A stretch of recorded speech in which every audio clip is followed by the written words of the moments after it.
Good morning, friends. Chapter 65, The Whale as a Dish. That mortal man should feed upon the creature that feeds his lamp, and like Stubb, eat him by his own light, as you may say. This seems so outlandish a thing that one must needs go a little into the history and philosophy of it. It is upon record that 3 centuries ago the tongue of the right whale was esteemed a great delicacy in France, and commanded large prices there. Also that in Henry VIII's time a certain cook of the court obtained a handsome reward for inventing an admirable sauce to be eaten with barbecued porpoises, which, you remember, are a species of whale. Porpoises, indeed, are to this day considered fine eating.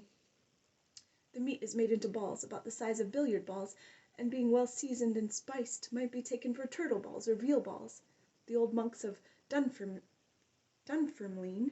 are very fond of them, and had a great porpoise grant from the crown.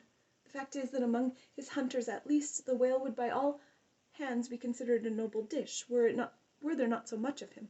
But when you come to sit down before a meat pie nearly 100 feet long, it takes away your appetite. Only the most unprejudiced of men, like Stubb, nowadays partake of cooked whales. But the Eskimo were not so fastidious. We all know how they live upon whales, and have rare old vintages of prime old train oil. Zagranda, one of their most famous doctors, recommends strips of blubber for infants, as being exceedingly juicy and nourishing. And this reminds me that certain Englishmen who long ago were accidentally left in Greenland by a whaling vessel, that these men actually lived for several months on the mouldy scraps of whales which had been left ashore after trying out the blubber. Among the Dutch whalemen these scraps were called fritters, which indeed they greatly resemble, being brown and crisp, and smelling something like old Amsterdam housewives' doughnuts or olykoeks when fresh. They have such an eatable look that the most self-denying stranger can hardly keep his hands off. But what further depreciates the whale as a civilized dish is his exceeding richness. He is the great prize ox of the sea, too fat to be delicately good. Look at his hump, which would be as fine eating as the buffalo's, which is esteemed a rare dish, were it not such a solid pyramid of fat. But the spermaceti itself, how bland and creamy that is! Like the transparent, half-jellied white meat of a coconut in the 3rd month of its growth, yet far too rich to supply a substitute for butter. Nevertheless, many whalemen have a method of absorbing it into some other substance, and then partaking of it. In the long try watches of the night, it is a common thing for the seamen to dip their ship biscuit into the huge oil pots, and let them fry there a while. Many a good supper have I thus made. In the case of a small sperm whale, the brains are accounted a fine dish. The casket of the skull is broken into with an axe, and the 2 plump, whitish lobes being withdrawn, precisely resembling 2 large puddings,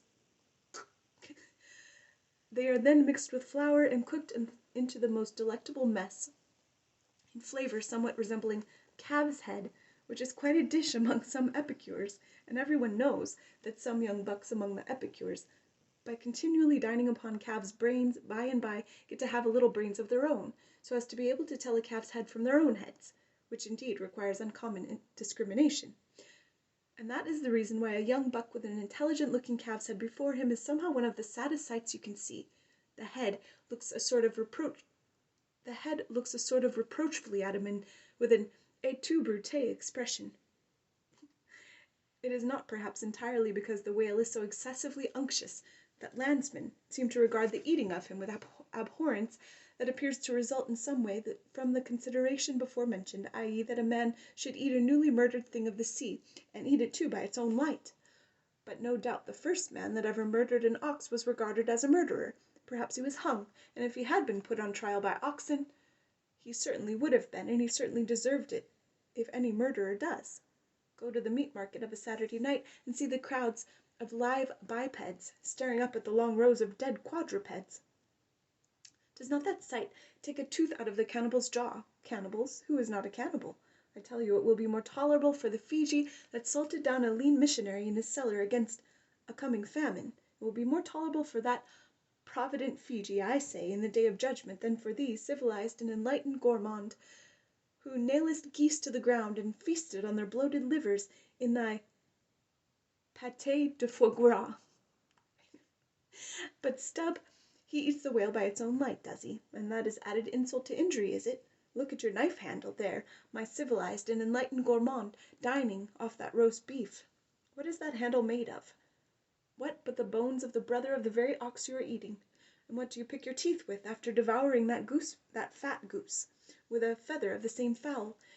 And with what quill did the secretary of the Society of the Oppression of Cruelty to Ganders formerly indite his circulars?